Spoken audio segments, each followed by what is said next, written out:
আসসালামু আলাইকুম। আজকে আমি আপনাদেরকে রান্না করে দেখাবো খাসির মাংস। তো আমি যেভাবে রান্না করি এভাবে রান্না করলে খাসির মাংস কোনো গন্ধ লাগবে না। অনেকের কাছে খাসির মাংস গন্ধ লাগে। তো প্রথমে আমি মাংসটা ধুয়ে পানি ঝরিয়ে নিয়েছি, অর্ধেকটা লেবু চিপড়িয়ে মাখিয়ে নিয়েছি মাংসগুলো। তারপরে আদা, রসুন, জিরা,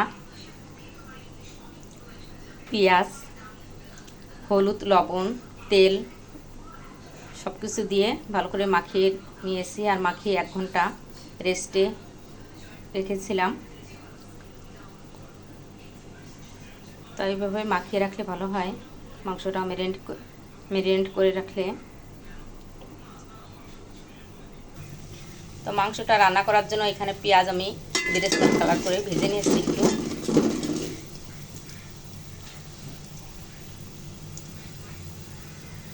এখন দিয়ে দিব 1 চামচ রসুন বাটা, 1 চামচ জিরা বাটা, 1 চামচ আদা বাটা। এখানে আছে মাংস আমার 1.5 কেজি খাসির মাংস। তো এখানে আমি 1.5 চামচ করে সব কিছু সমান সমান নিব। আর খাসির মাংস রান্না করার সময় সব মশলাগুলো সমান সমান নিতে হয়, কাঁচা মশলাগুলো।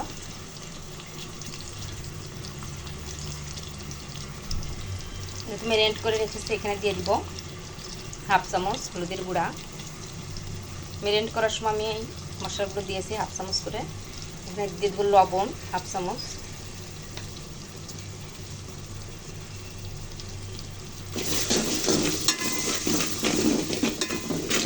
সব কিছু দিয়ে ভালো করে কষিয়ে নেব। মশলাটা ভেজে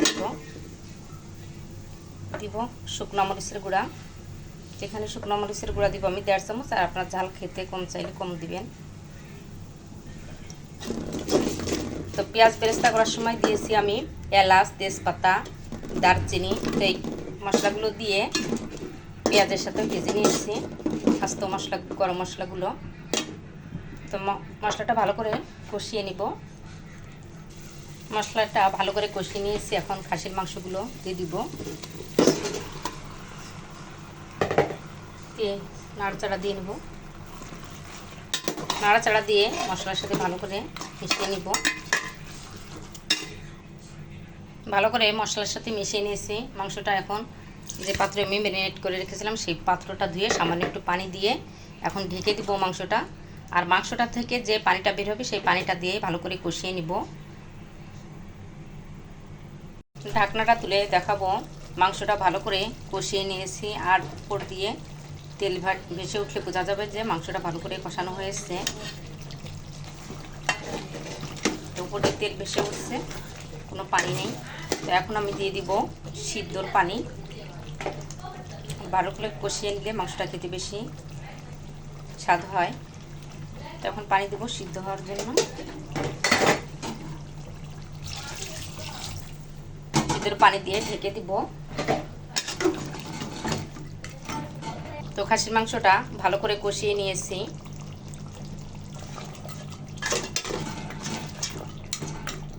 আর যতটুকু পানি দিয়েছি সিদ্ধ হয়ে গেছে। এখন মাংসটা নামানোর আগে একটা গুঁড়ো মশলা দিয়ে নিব। এখানে নিয়েছি আমি এলাচ, দারচিনি, লং, জয়ফল, জয়ত্রী,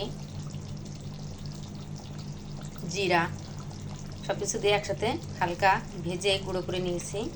এখন নামানোর আগে মশলাটা দিয়ে দিব। আর এই গুঁড়ো মশলাটা দিলে মাংসটা খেতে ভীষণ মজার হয়। তো হয়ে গেল আমার খাসির মাংস রান্না।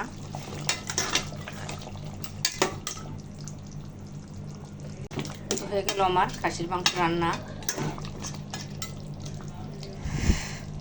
আমার রেসিপিটি যদি আপনাদের ভালো লাগে আমার চ্যানেলটি সাবস্ক্রাইব করবেন, ফেসবুক পেজটি ফলো করে লাইক দিয়ে সাথে থাকবেন। সবাই ভালো থাকবেন। নতুন নতুন রেসিপি নিয়ে আবার আপনাদের সামনে হাজির হয়ে যাব। আমাদের জন্য দোয়া করবেন। আল্লাহ হাফিজ।